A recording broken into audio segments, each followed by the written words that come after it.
Pues sí, hay una parte en la que al fin y al cabo la prioridad es salvar las vidas, pero tenemos que tener en cuenta que esto va y está ya repercutiendo y mis compañeros psicólogos, psiquiatras y por supuesto médicos estamos ya observando cómo los niveles de ansiedad, incluso aquí en España en aproximadamente un 20% han aumentado considerablemente, así como lo que denominamos el síndrome de la cabaña, ese miedo a salir, el miedo a relacionarse con otras personas, el miedo a salir de casa. Ya que está mencionando ese síndrome de la cabaña, muy repetido es cierto en todas estas semanas, ¿qué recomendaciones o qué tipo de tratamiento se le puede aconsejar a esas personas?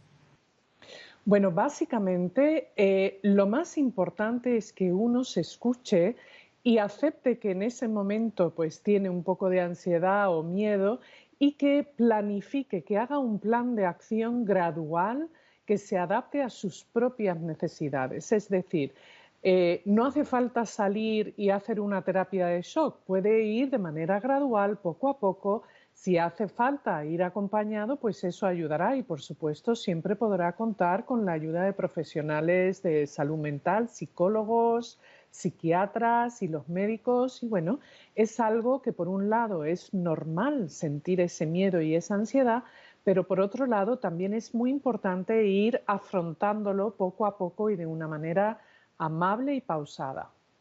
Al margen de ese síndrome de la cabaña que nos estaba comentando, ¿cuáles son otros principales miedos, trastornos, no sé muy bien cómo denominarlo, que esté manifestando la población en esta pandemia, doctora?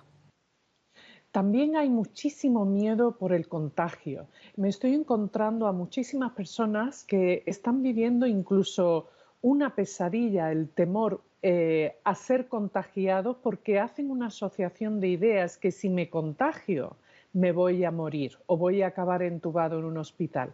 Y eso hay que remarcar que eso tampoco es así, ¿no? Y entonces a veces caemos en lo que denominamos en los pensamientos catastrofistas o las trampas mentales que nos traicionan y nos paralizan y entramos en un estado de miedo tan agudo que no podemos pensar, nos paralizamos.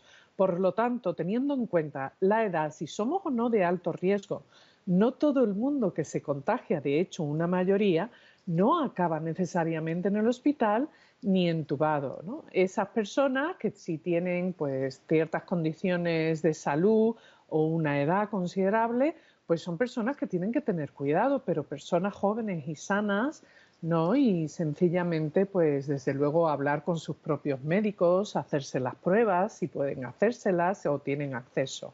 Pero es importante mantener la calma y no caer en esos pensamientos catastrofistas. Está usted haciendo alusión a ese colectivo vulnerable como es el de las personas mayores. Se me ocurre también el problema de la soledad que se habrá visto todavía más afectado, o sea, más acusado en toda esta pandemia. Sí, lo cierto es que me alegro mucho que me comente esto porque me estoy encontrando a muchísimas personas que están viviendo este confinamiento a solas. De hecho, yo lo estoy viviendo a solas en casa también. Y ahí es importante el mantenerse ocupado, es importante sentir que estás haciendo algo, que tienes un propósito, el mantenerte en contacto también con los amigos, con los familiares, a través de las nuevas tecnologías, como estamos haciendo ahora. Es importante también tener cuidado con toda la información y las noticias. Estoy recomendando que no se tenga quizás pues todas esas noticias puestas todo el tiempo porque sobre todo aumenta la ansiedad, el miedo y el sentimiento de indefensión. Entonces, el estar activo, el estar conectado, quizás ayudar a un vecino o anímicamente a un buen amigo que lo esté pasando mal, el mantenerse unido va a ayudar muchísimo al estado de ánimo, sobre todo para no caer en una depresión o en un estado de ánimo bajo o desarrollar un trastorno de ansiedad. Noticias, doctora, es cierto que la mayoría de ellas son bastante negativas, catastrofistas. El miedo a la pérdida del trabajo, el hecho en sí de haberlo perdido, podría ser un activador inevitable de esos síntomas que nos está comentando. Por supuesto, hay tantas personas que ahora mismo están viviendo y conviviendo con la incertidumbre, con el miedo al qué va a pasar en el futuro, a esa pérdida de trabajo, a la inestabilidad económica, que evidentemente la realidad es que esto ya está teniendo unas consecuencias muy graves. No obstante, sí me gustaría poder transmitir que vamos a superar esto. Sí es cierto que va a ser difícil, pero no es imposible.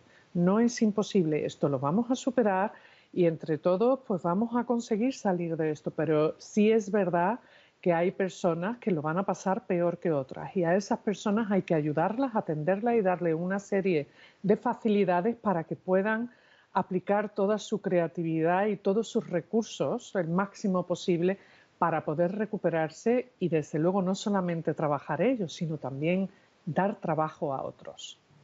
Por ir un poco dedicando una pregunta a cada uno de los colectivos para que todos tengan un poquito de respuesta. Usted ha trabajado muy de cerca con los profesionales sanitarios.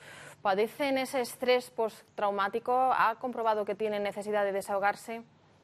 Sí, sí, muchísimo. O sea, parte de mi labor en esto de confinamiento es ayudar, acompañar de manera voluntaria a tantos sanitarios, ya sean médicos o personal de hospitales, y sí, están viviendo un estado de estrés muy agudo. Muchos de ellos sí han desarrollado el síndrome de estrés postraumático porque han vivido y experimentado una serie de situaciones muy dolorosas, de mucho sufrimiento, y bueno, van a necesitar y necesitan esa ayuda y ese apoyo, no solamente de los servicios mentales, yo creo que de todos. Todos tenemos que aportar nuestro grano de arena y también no olvidar que en esta desescalada es importante que seamos responsables para no sobrecargarlos como han estado. Entonces, todos de alguna manera van a necesitar esa ayuda y ese apoyo. No obstante, van a poder superarlo. Hay herramientas, metodología para poder abordarlo, tratarlo y superarlo. Doctora, capítulo aparte, desde luego merece la peor cara de esta pandemia la gente que ha perdido a familiares o amigos. ¿Qué pueden hacer todos aquellos que han vivido un duelo sin despedirse de las personas queridas? La verdad que a esas personas, y me incluyo en ese grupo, pues vamos a vivir un duelo difícil, quizás más lento de lo habitual, pero sí recomendaría que cuando tengan la oportunidad que se reúnan físicamente, ¿no? Manteniendo el protocolo de seguridad, pero sí que se reúnan con sus seres queridos y que puedan tratar y abrazar en la medida en lo que sí puedan este duelo. Va a ser duro, muy doloroso y para muchas personas muy traumático. Van a necesitar quizás más tiempo, pero también es importante que el acompañamiento, el cariño y el apoyo es pilar para superar el duelo, que no quiere decir olvidar, pero para calmar ese dolor de alma. Desde luego, sí, una situación dura. No nos queremos olvidar tampoco de los niños. Se han quedado sin clases, no pueden jugar con sus amigos, solo salir una hora al día. ¿Cree que le pueden quedar también secuelas por este cambio tan brusco en sus rutinas, en los más pequeños? Pues probablemente algunos, pues sí, puede marcar, evidentemente esto nos va a marcar a todos, va a haber un antes y un después. No obstante, hablando con mis compañeros, sobre todo especialistas en infanto-juvenil, terapias y psicólogos, ¿no? Me comentaban que de hecho los niños se adaptan mucho mejor a esta situación que los propios adultos. Son más flexibles, más adaptables y quizás siempre que se mantenga una rutina, un cierto orden, que sigan haciendo sus trabajos escolares y que tengan su momento también de entretenimiento y descanso, pues no tiene por qué ser traumático, ¿no? También depende mucho de si en casa se vive desde el miedo, desde las tensiones, desde el conflicto, o si dentro de lo que cabe pues hay una vida más o menos normal y ordenada. Eso va a marcar una gran diferencia en el efecto que va a tener a nivel emocional en los niños. Por no olvidarnos tampoco de los adolescentes, ¿cómo están viviendo también ellos estas semanas? Ellos están en una edad en la que tendrían que salir, relacionarse. ¿Está teniendo también algún tipo de consulta sobre este colectivo? Sí, sí, lo cierto es que estoy hablando también con muchos adolescentes que están teniendo un poco de dificultad con eso de no salir, quizás por los conflictos familiares que a menudo suceden, ¿no?, en esa etapa de desarrollo. No obstante, me gustaría decir que también estoy viendo y observando que se relacionan con sus amigos y con sus compañeros de clase a través de las nuevas tecnologías y de hecho lo tienen mucho más incorporado e interiorizado que quizás las generaciones que somos posteriores, ¿no? Y que lo hemos introducido pues esta manera de relacionarnos un poco más tarde de la vida, pero ellos están más acostumbrados y yo diría que sí mantienen más o menos una relación con los amigos, con sus profesores de clase, eso sí, a través de los dispositivos y de las pantallas, pero bueno, al fin y al cabo el contenido, que es la información, hablar de sentimientos, de preocupaciones, lo comparten entre ellos. Con todo lo que nos está explicando, no sé si estamos preparados mentalmente para la nueva normalidad que nos acompañará durante meses hasta que aparezca una vacuna o un tratamiento seguro. ¿Cuál es su opinión, doctora? Bueno, desde mi punto de vista, partiendo de la idea de que el ser humano se adapta a las nuevas circunstancias y que a lo largo de la evolución de la humanidad y en los últimos 100 años, por ejemplo, hemos pasado por otras situaciones también terribles, ¿no? Y lo hemos superado y esto también lo vamos a superar. No me cabe la menor duda. Cada uno vamos a tener nuestro tiempo, nuestro ritmo, nuestras dificultades, pero esto lo vamos a superar y poco a poco, de manera gradual, pues volveremos o construiremos una nueva normalidad. Pero sí llegará un momento que volveremos a tener y a sentir esos besos, esos abrazos y a sentir esa cercanía, ¿no?, con las personas que son importantes para nosotros.